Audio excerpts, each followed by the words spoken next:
Global Malayali ന്യൂസിലേക്ക് സ്വാഗതം. വ്യത്യസ്തങ്ങളായ വാർത്തകളും വിശേഷങ്ങളുമായിട്ടാണ് നമ്മൾ വരുന്നത്. ഇന്ന് തന്നെ പലരുടെയും പരാതികൾ, പരിഭവങ്ങൾ, ദുഃഖങ്ങൾ അത് നമ്മൾ പറഞ്ഞു. ഇപ്പോഴിതാ വേടൻ വീണ്ടും നമ്മുടെ ഒരു കഥാപാത്രമായി വന്നിട്ടുണ്ട്. വേടന് മുൻകൂർ ജാമ്യം കിട്ടിയിരിക്കുകയാണ്. കർശനമായ ഉപാധികളോടാണ്. കസ്റ്റഡിയിൽ വേണോ വേണ്ടേ എന്നുള്ളതിനെ സംബന്ധിച്ച് തീരുമാനം വേണം. അതുപോലെ തന്നെ സ്ഥലം വിട്ടു പോകരുത്, രാജ്യം വിട്ടു പോകരുത്, ഇങ്ങനെ ഒരുപാട് കാര്യങ്ങളോടുകൂടി വേടന് മുൻകൂർ ജാമ്യം ലഭിച്ചിരിക്കുകയാണ്. ജാമ്യം കൊടുക്കാനുള്ളൊരു ലീഗൽ പോയിൻ്റ് ഞാൻ നോക്കുമ്പോൾ കാണുന്നത് ഇതിനകത്തൊരു ഉഭയകക്ഷി സമ്മതമുണ്ടോ എന്നുള്ളൊരു ചോദ്യമുണ്ട് ഇതിനകത്ത്. കാരണം ഒരാൾ കടം വാങ്ങുന്നു, അപ്പോൾ കടം കൊടുക്കുന്നു. കടം കൊടുക്കുന്നത് പിടിച്ചു പറയല്ലോ. ഒരു യുവ ഡോക്ടറാണ് വന്നിട്ട് ഇത് പറഞ്ഞിരിക്കുന്നത്, ഒരു വനിത. അപ്പോൾ അവർ കടം വാങ്ങിയെങ്കിൽ അത് പിടിച്ചു പറയല്ല, തട്ടിപ്പുമല്ല. അപ്പോൾ അത് വാങ്ങിച്ചിട്ട് തിരിച്ചു കൊടുത്തില്ല, ഒരു ചീറ്റിങ്ങിലേ വരത്തുള്ളൂ. വഞ്ചന അല്ലെങ്കിൽ ചീറ്റിങ്ങിലേ വരത്തുള്ളൂ. അത്രയേ ഉള്ളൂ അതിൻ്റെ ഒരു ഗൗരവം.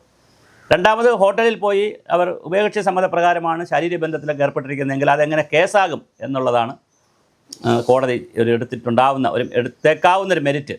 ഇതെല്ലാം കൂടെ വെച്ചുകൊണ്ട് വേടൻ എന്തായാലും ജാമ്യം കൊടുത്തിരിക്കുകയാണ്. അപ്പോൾ ഇനിയിപ്പോൾ കേസ് പറയുക എന്നുള്ളതാണ്. അപ്പോൾ വേടൻ്റെ ജാമ്യത്തിനെതിരെ ആരെങ്കിലും ഡിവിഷൻ ബെഞ്ചിൽ പോകുമോ, ഇനി അടുത്ത സുപ്രീം കോടതി പോകുമോ, അത് നമുക്കറിയില്ല. ഇത് എപ്പോഴും കേസാണല്ലോ. അപ്പോൾ ഇനി ജാമ്യം റദ്ദാക്കണം എന്ന് പറഞ്ഞുകൊണ്ട് ആരെങ്കിലും ഡിവിഷൻ ബെഞ്ചിൽ പോകുമോ എന്നറിയില്ല.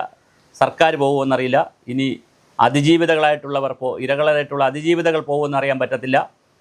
വേറെ രണ്ടാമതൊരു കേസ് കൂടി ഇപ്പം പാലാരിവട്ടം കേസോ അല്ലെങ്കിൽ കാക്കനാട് പോലീസോ മറ്റും എടുത്തിട്ടുണ്ട്.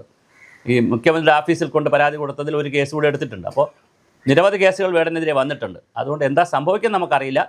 എന്തായാലും വീണ്ടും താൽക്കാലികമായ ഒരു ആശ്വാസം വേടന് കിട്ടിയിട്ടുണ്ട്, ഒരു ജാമ്യം കിട്ടിയിട്ടുണ്ട്. പക്ഷേ എങ്കിലും കേസ് ഉണ്ടാവും.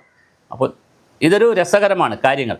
അപ്പോൾ എന്തായാലും നമ്മുടെ സമൂഹം വല്ലാതെ അധപ്പതിച്ച് പോകുന്ന ഒരു വിഷയമായി നമ്മൾ മാറിയിട്ടുണ്ട്. മദ്യത്തിൻ്റെയും അഴിമതിയുടെയും സ്ത്രീകളുടെയൊക്കെ കാര്യത്തിൽ, പ്രത്യേകിച്ച് സ്ത്രീകളെ പറ്റിക്കുന്നതിൽ, ട്രാപ്പ് ചെയ്യുന്നതിൽ, വഞ്ചിക്കുന്നതിൽ വലിയ ഒരു സമൂഹമായി നമ്മൾ മാറിക്കൊണ്ടിരിക്കുകയാണ്. അതിപ്പോൾ രാഹുൽ മാങ്കൂട്ടത്തിൻ്റെ വിഷയമായാലും വേടൻ്റെ വിഷയമായാലും ഏത് വിഷയമെടുത്താലും നമ്മളത് പല രൂപത്തിലേക്കാണ് നമുക്ക് വന്നുകൊണ്ടിരിക്കുന്നത്. ഇത് നമുക്ക് ചർച്ച ചെയ്യാതെ പോകാൻ കഴിയില്ല എന്നുള്ളതാണ് ഒരു അവസ്ഥ. പക്ഷേ എന്ത് ചെയ്യാൻ പറ്റും? നമ്മുടെ ഒരു സമൂഹം ഈ ഗ്ലോബലൈസേഷൻ കൂടെ വന്നതിന് ശേഷം, ആഗോളവൽക്കരണം കൂടെ വന്നപ്പോൾ വലിയ സാധ്യതയാണ് ഇവിടെ. സാധ്യതകളുടെ ഒരു ജീവിതമാണ് ഇപ്പോൾ ഉള്ളത്. അവസരങ്ങളുടെയും സാധ്യതകളുടെയും ജീവിതമാണ്.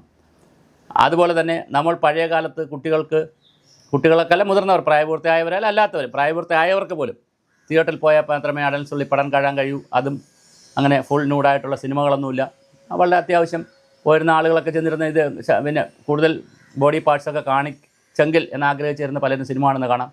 പക്ഷേ അതൊന്നും നടക്കുന്നതല്ല. സിനിമയ്ക്ക് സർട്ടിഫിക്കറ്റ് ഉണ്ട്, ഒരുപാട് റെസ്ട്രിക്ഷൻ ഉണ്ടായിരുന്നു. ഇപ്പോൾ ഇതൊക്കെ പോയിട്ട് എല്ലാം ഫിംഗർ ടിപ്പിൽ കിട്ടുന്ന, കുട്ടികളുടെ മൊബൈൽ ഫോണിൽ കിട്ടുന്ന, ഇഷ്ടപ്പെട്ടാലും ഇല്ലെങ്കിലും റീൽസായി കാണാൻ പറ്റുന്ന, നമ്മൾ ഫേസ്ബുക്കിലൊക്കെ കയറി കഴിഞ്ഞാൽ നമുക്ക് ഇഷ്ടം വേണമെന്നില്ല, ഇല്ലെങ്കിൽ പോലും ഒരുപാട് നഗ്ന ചിത്രങ്ങളും അർത്ഥ നഗ്നമായ ചിത്രങ്ങളും പിന്നെ ആയിട്ടുള്ള ഒരുപാട് കാര്യങ്ങൾ ലോകം നമ്മുടെ ഫിംഗർ ടിപ്പിലാണ്, കൈ കുമ്പിളിൽ എത്തിയിട്ടുണ്ട്. അപ്പോൾ അതുകൊണ്ട് പുതിയ തലമുറ എല്ലാവരും, അത് പുതിയ തലമുറയും പഴയ തലമുറയിൽപ്പെട്ട് ഇപ്പോൾ ജീവിക്കുന്നവർക്കും എല്ലാം ആക്സസ് ഉള്ളൊരു കാലത്തിലാണ് പോയിക്കൊണ്ടിരിക്കുന്നത്. അപ്പോൾ അതുകൊണ്ട് തന്നെ സ്ത്രീ പുരുഷ ബന്ധത്തിലും പ്രണയത്തിൻ്റെ കാര്യത്തിൽ, സൗഹൃദങ്ങളുടെ കാര്യത്തിലൊക്കെ പുതിയ പുതിയ മാനങ്ങൾ വരികയാണ്.